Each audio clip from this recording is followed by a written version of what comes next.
अगर शिव नहीं होते तो सृष्टि नहीं रहता। कैसे? इसलिए लिखा जाता है सत्यम शिवम सुंदरम। जहाँ सत्य है वही शिव है, और जहाँ शिव है वही सुंदर है। शिव ही जीव है और जीव ही शिव है। वही बाबा के बबुआ के न्योता देव गणपति भगवान के धुन लागल एकदम पुरान। कौना बेरा के? कौना बेरा के? जाना बरा तू ना रहला। अच्छा जाना बरा तारा खाती भारा भाखत रह। अतहर दादा हमर कला साथी रहले। ओ बर के धुन तर के बताओ तन।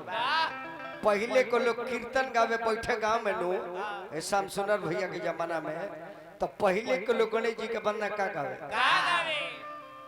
आहो गाना नायक देवता, आहो गाना नायक, आहो गाना नायक देवता, करी सुमीरा नावा तो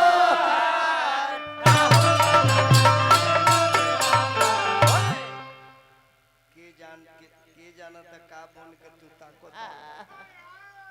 कोई गणेश जी बन के ताको धोकर।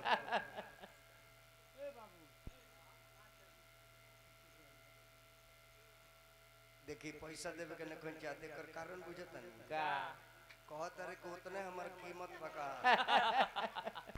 मान उतना हमारी इज्जत बाजे 20 टकिया हम दे ऐसे हे हाथ से हाथ में ले ले जे हे हाथ दली ने बे में औरी दी। यही धुन पकावे के बाद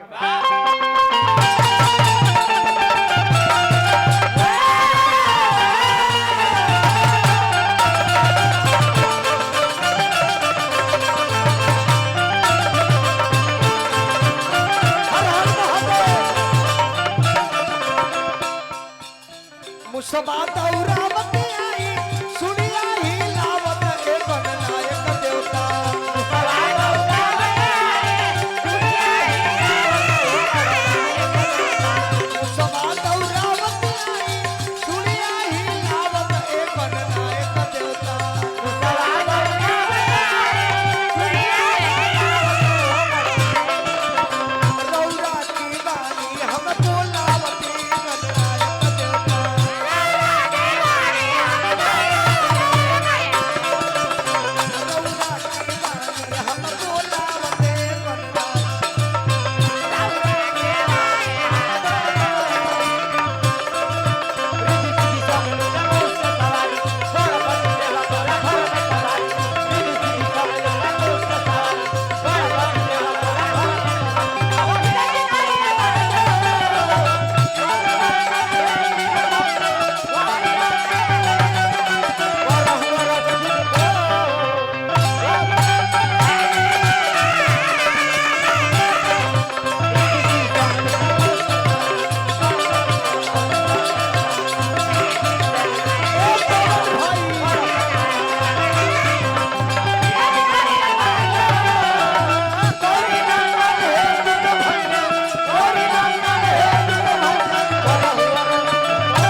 फिर भैया लोगन के तरफ से हजारों हजार सने ठेकेदार साहब के कम ना अभी तो ई खाता खुलल बा। अकाउंट में पैसा अगर दिया तो पहले 1 टकिया भेजे जाता ये मिलल बा कि ना तब न से 1000 जाता ना जी। बहुत बहुत पुरस्कार ठेकेदार भैया के नमस्कार, उपड़ भैया के नमस्कार। श्री ललन यादव जी सारण बिहार 100 रुपया पुरस्कार। ललन भैया का प्रणाम बा। जय हो महादेव की जय हो। जय हो। इहो दे दो महादेव। अच्छा वो बाद में दी है दूसरा बीट में। ए बाबा अरे माता गौरा पार्वती ओहो महादेव की जय हो। जय हो अरे माता गौरा पार्वती अरे पिता महादेवा हो।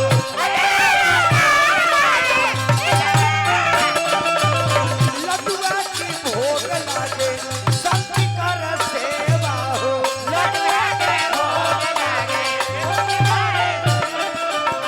रिधिया सिद्धि दऊ चमरा डोलावत एक विनायक देवता।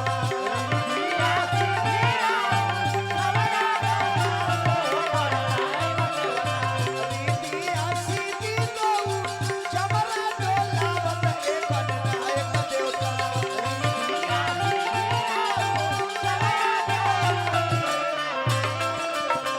रौला की बानी हम बोलावत एक विनायक देवता।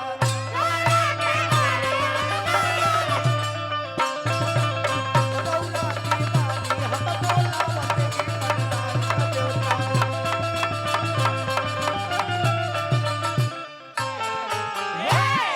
प्रेम से बोलिए मंगल मूर्ति श्री गणेश भगवान